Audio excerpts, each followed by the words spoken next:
Okay, so very briefly, we're going to have a look at the difference between arrangements and selections. And both of these concepts are about working out how many possibilities there are when you're given a large set of items or objects or things, I suppose. And there is a difference between the two. Now, in this course, we only have to look at combinations, which the textbook calls selections. But without an understanding of arrangements, it makes it difficult to sort of move forward, I suppose, in our understanding of combinations. So in this video, I'm going to have a look at an example, show you the difference between arrangements and selections, and then we can move on. So yeah, permutations is the other word for arrangements.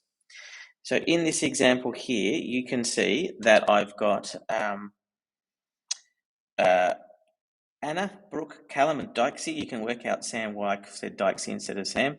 Ran a race. How many different ways can there be a first, second, and third?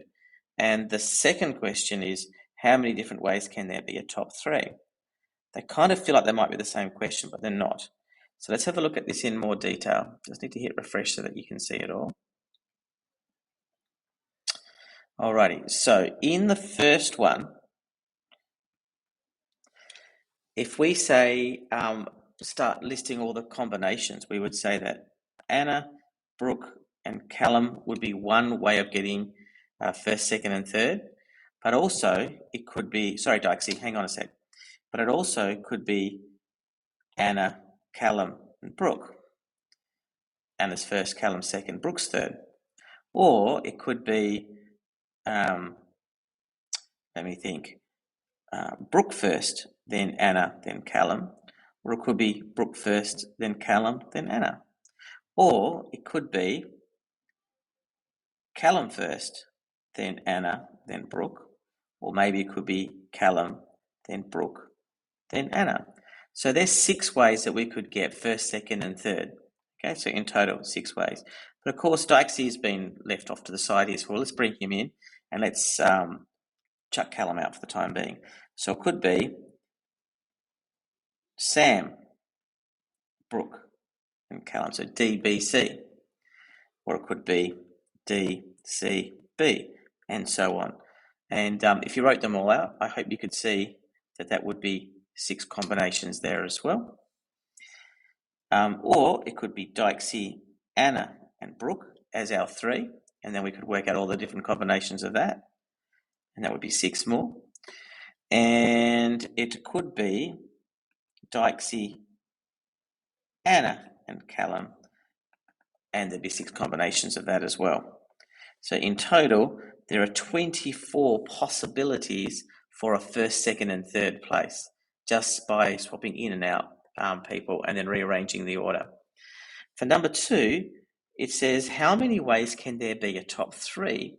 Now, if you think about it, that means that order doesn't really matter. So if I start off with A, B, C, Anna, Brooke, and Callum, then the second question is not interested in whether they came first, second, or third. They're just the top 3.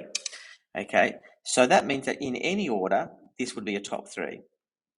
Whoops, not in Amy order, in any order. Or it could be a top 3 of Dykesy, Brooke, and Callum in any order.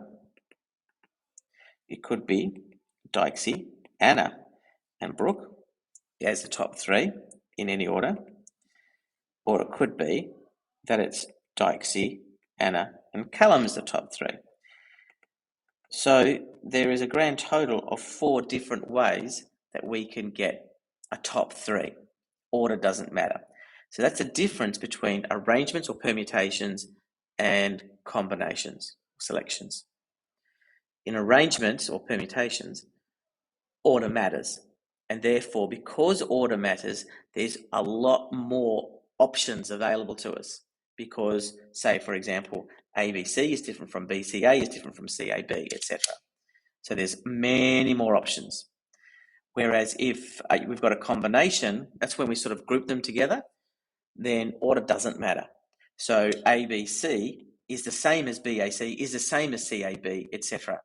They're all the same grouping. All of these are really just Anna, Brooke, and Callum, and that's it.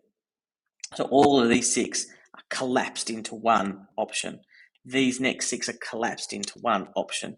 These 6 are collapsed into one option. So we've effectively gone from 24 lots, which is 4 lots of 6, to just 4. And that's basically the difference between the two.